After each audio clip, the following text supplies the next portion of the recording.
Estudo da lição número 9, falando sobre o santuário, a arca e a lei. Importante relembrarmos que no antigo Israel, o sumo sacerdote entrava uma vez por ano no lugar santíssimo para efetuar ali a purificação do santuário. Ele fazia principalmente sobre a arca do concerto, onde estava a lei de Deus e que representava o parâmetro de juízo. Em cima da arca existia uma tampa chamada propiciatório, onde Deus se revelava com sua presença, era chamado Shekinah, e onde o sacerdote via a presença de Deus. Por isso ele tinha que estar muito puro, tudo em ordem para estar na presença de Deus.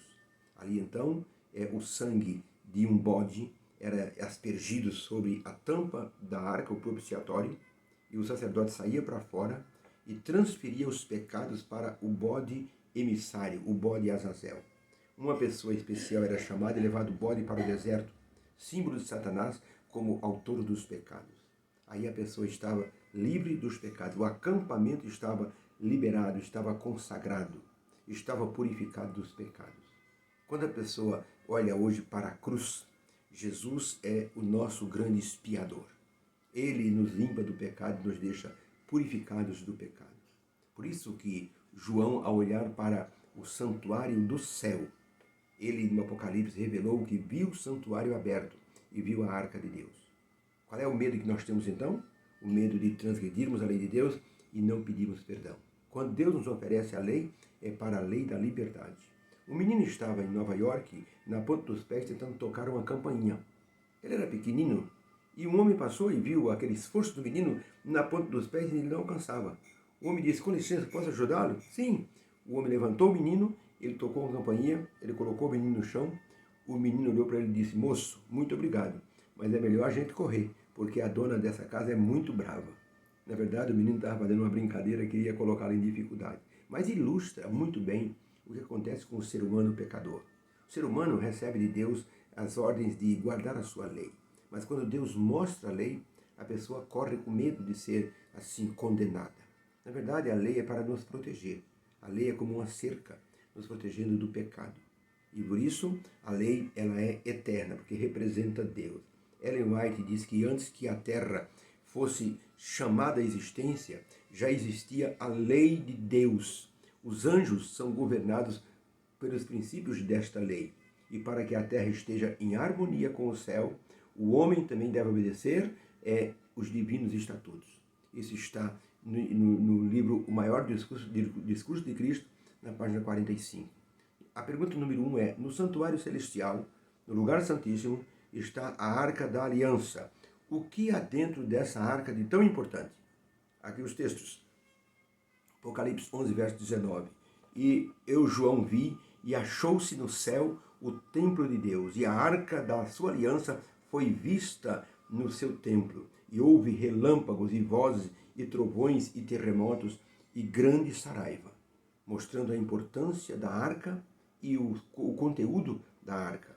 Agora, Êxodo 25, verso 16. Deus dizendo para Moisés: depois você porás na arca o testemunho que eu te dei. Esse testemunho eram as tábuas dos 10 mandamentos na forma de pedra.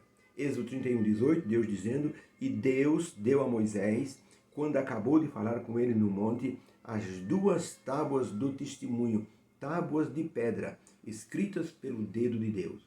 Apocalipse 12, verso 17. E o dragão irou-se contra a mulher e foi fazer guerra ao restante da sua semente, os que guardam os mandamentos de Deus e têm o testemunho de Jesus Cristo. Então a pergunta é: no santuário celestial, João viu a arca do concerto. O que há dentro dessa arca? Resposta: dentro da arca está a tábua dos 10 mandamentos, escrita em pedra, como símbolo de durabilidade eterna. E como escreveu Ellen White, a lei de Deus não pode ser superada, porque ela é eterna como o trono de Deus. Por isso, a lei é tão importante, porque se encontra no lugar santíssimo do céu, dentro da arca da aliança. Se pensarmos no santuário da terra, constituído de forma igual ao santuário, Deus disse para Moisés: você vai fazer igual o modelo que eu te mostrei. E esse modelo está no céu. Então, se no santuário terrestre havia a arca e dentro da arca tinha as tábuas da lei, e essas tábuas da lei eram uma cópia perfeita das tábuas da lei que existe no céu. Então, essa lei, ela não foi modificada, ela não foi abolida. Algumas pessoas dizem que a lei de Deus foi abolida na cruz. Porém, Efésios 2, verso 15, o apóstolo Paulo diz assim: porque Jesus Cristo, quando morreu na cruz, aboliu na sua carne a lei na forma de ordenança, para que dos dois se fizesse um novo homem. Ou seja, que ordenanças são essas?